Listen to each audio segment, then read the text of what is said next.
Yo, what is up YouTube? It's Moof here, back with another Roblox video, but as you can see, on a different game other than Tales of Tenorio.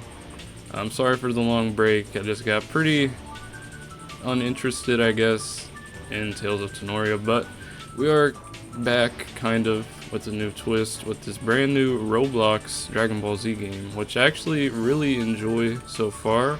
From what I've heard, is very similar to Final Stand, or it might be like a reimagining of it, or like basically a fan-made remake. I never played any of the Dragon Ball or really any anime fighting games or anything like that in my childhood.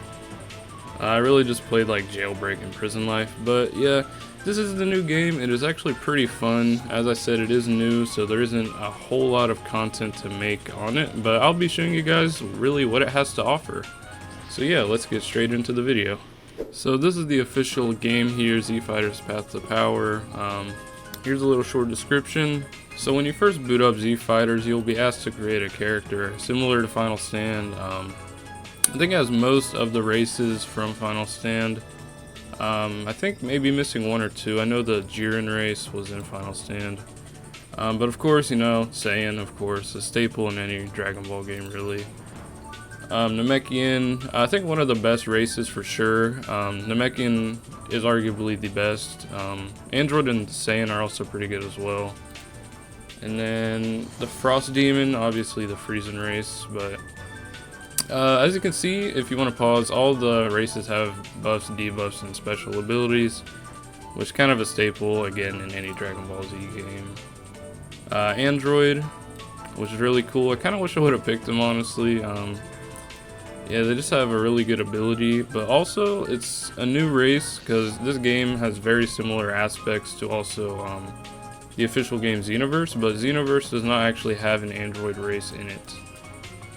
But of course, again, the Majin.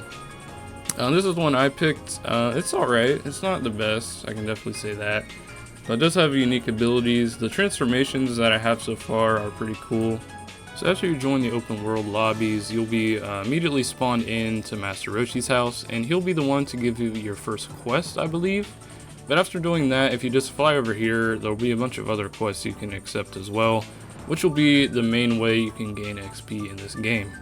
So actually I've done all the quests in this area, or I would show you, but the main ones you want to do are the blue and green ones. But the yellow ones will just give you Zenny, and the purple ones are for usually cosmetics or like item purchases. Like I think this one will take you to the training area.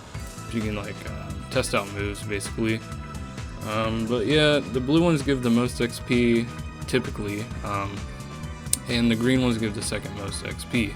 And the final type of quest is the red quests, which are given every 10 levels. And the red quests will be the boss quest, which will give you the most XP. It'll give you typically like 3 to 5 levels on normal XP, or like around 10 levels on double XP. So that you'll definitely want to prioritize those over any other mission. And from that point on, it'll be pretty straightforward on what you really need to do.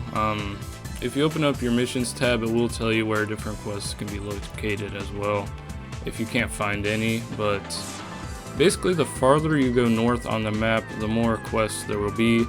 The more harder they will be, but also the more XP they will give. So pretty much just keep doing that, and you'll be able to reach level 100 within a couple hours, depending on if you have double XP or not. Another important thing I forgot to mention in the future is that the menu tab, if you go to skills, there are a ton of unique and different skills you can have. You can have a total of 10 movesets, and there are 3 main types of moves. You know, strike, the melee moves, the key moves, and the evasive moves. And for each race, I believe right now there are only 4 that are race specific. Maybe 5 for Saiyans, I don't know, but there are 2 so far that are universal you can use with any race, which is Kaioken and Potential Unleashed. And I'll show you how to get these in a future video. In the stats tab, there are 5 main stats you can upgrade using your upgrade points, which you get 1 per level. And now, I'll definitely recommend using your stat points to, like, you know, focus on what your race has buffs and debuffs in. Mainly just build it around your race. Now, a lot of the races you'll pretty much just want key damage, but you know, if you want to melee build like I tried to do, go ahead.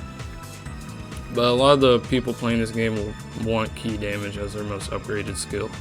The inventory is mainly just your items, weapons, cosmetic items, and there aren't really any weapons that I know of. I know there was one like when the game first released, but it's since been not removed, but you can't get it anymore.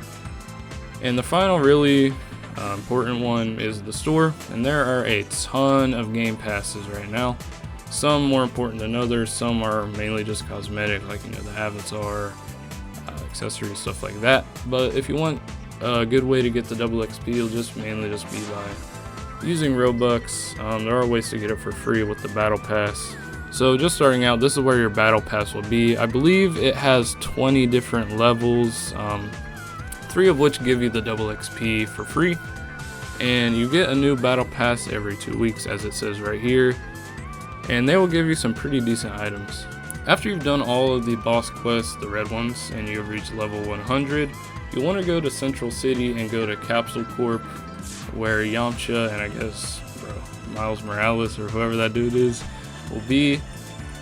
But yeah, Yamcha will be the one that will give you all the events, which are used to transport to the next areas. So the Saiyan's arrival with Vegeta and Nappa is really the only one that matters in the current state of the game.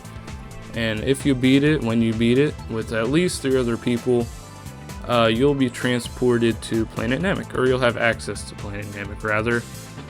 You can try to do it solo, but if you are not like level 250 and up, you'll probably not be able to beat it on your own. That's pretty much all I wanted to show y'all with this video, just shed some light on this pretty unknown Dragon Ball Z game. I do have really high hopes for this game going forward.